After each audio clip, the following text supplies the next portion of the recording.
മലയാളത്തിലെ feel good സിനിമകളുടെ ലിസ്റ്റിൽ ഇടം നേടി ഇപ്പോൾ വിശേഷവും. കൃഷ്ണൻകുട്ടി പണി തുടങ്ങി എന്ന സിനിമയ്ക്ക് ശേഷം ആനന്ദ് മധുസൂദനൻ എഴുതി സൂരജ് റാം സംവിധാനം ചെയ്ത സിനിമയാണ് വിശേഷം. ഒരു ഫാമിലി എൻ്റർടൈനർ ജോണറിൽ വരുന്ന ഈ സിനിമയിലും പ്രണയം, കല്യാണം, കുട്ടികൾ ഒക്കെയാണ് ചർച്ച ചെയ്യുന്നത്. സിനിമയുടെ ട്രെയിലറിൽ കാണുന്നത് പോലെ തന്നെ രണ്ടാം വിവാഹത്തിലൂടെ ഒന്നിക്കുന്ന ഷിജുവും സജിതയും. ആനന്ദ് മധുസൂദനും ചിന്നു ചാന്ദിനിയുമാണ് ഈ രണ്ട് കഥാപാത്രങ്ങൾ ചെയ്തിട്ടുള്ളത്. ഇവരുടെ ലൈഫിൽ പിന്നീട് ഉണ്ടാവുന്ന കാര്യങ്ങളാണ് സിനിമയിൽ ചർച്ച ചെയ്യുന്നത്.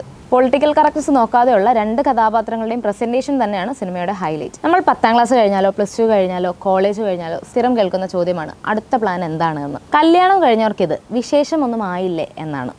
ഈ സിനിമയിലും ഇത് തന്നെയാണ് പറയുന്നത്. ഒരു വർഷമായിട്ടും കുട്ടികളൊന്നും ആയില്ലെങ്കിൽ ഏതെങ്കിലും നല്ല ഡോക്ടറെ കാണിച്ചൂടെ എന്ന ചോദ്യവും. വളരെ അരോചകമായിട്ടുള്ള ഈ ചോദ്യത്തോട് പലർക്കുമുള്ള ഉത്തരം ഈ സിനിമയിലൂടെ കൺവേ ചെയ്യുന്നുണ്ട്. കല്യാണം കഴിഞ്ഞ് 3 വർഷമായിട്ടും കുട്ടികളൊന്നും ആവാത്ത ഷിജുവിനോടും സജിതയോടുമുള്ള ചുറ്റുമുള്ളവരുടെ ഒരു സിമ്പതിയാണ് ഈ സിനിമയിൽ മെയിനായിട്ട് കാണിച്ചിട്ടുള്ളത്. ഹാപ്പി ലൈഫ് ലീഡ് ചെയ്തു പോയ ഇവരുടെ ജീവിതത്തിൽ പിന്നീട് വരുന്ന പ്രശ്നമാണ് ഇൻഫെർട്ടിലിറ്റി.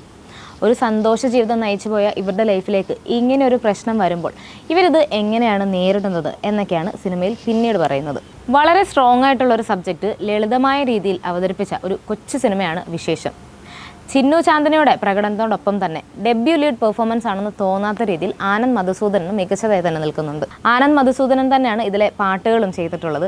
ആനന്ദ് മധുസൂദനൻ്റെ പൊടിമീശ എന്ന പാട്ട് ഇപ്പോഴും റിപ്പീറ്റ് ലിസ്റ്റിലുള്ളതുപോലെ തന്നെ ഇതിലെ പാട്ടുകളും കുറച്ചധികം വർഷങ്ങൾ ഇതിൻ്റെ ഫ്രഷ്നസ് മാറാതെ തന്നെ നിൽക്കും. ആനന്ദ് മധുസൂദനൻ അവതരിപ്പിച്ച ഷിജു എന്ന കഥാപാത്രത്തിന് ഫ്രണ്ടായി വരുന്ന അൽത്താഫ് സലീമിൻ്റെ കഥാപാത്രവും പ്രകടനവും എല്ലാം കുറച്ചധികം മികച്ചതായി തന്നെ നിൽക്കുന്നുണ്ട്. ഫീൽ ഗുഡ് സിനിമകൾ ഇഷ്ടപ്പെടുന്നവർക്ക് വളരെയധികം കൗതുകത്തോടെ കണ്ട് എൻജോയ് ചെയ്യാൻ പറ്റിയ ഒരു സിനിമയാണിത്. ഇപ്പോഴും തിയേറ്ററിൽ വളരെ സക്സസ്ഫുള്ളായി ഓടിക്കൊണ്ടിരിക്കുകയാണ്. നമുക്ക് തിയേറ്ററിൽ കണ്ട് തന്നെ സിനിമ വലിയ വിജയമാക്കാം.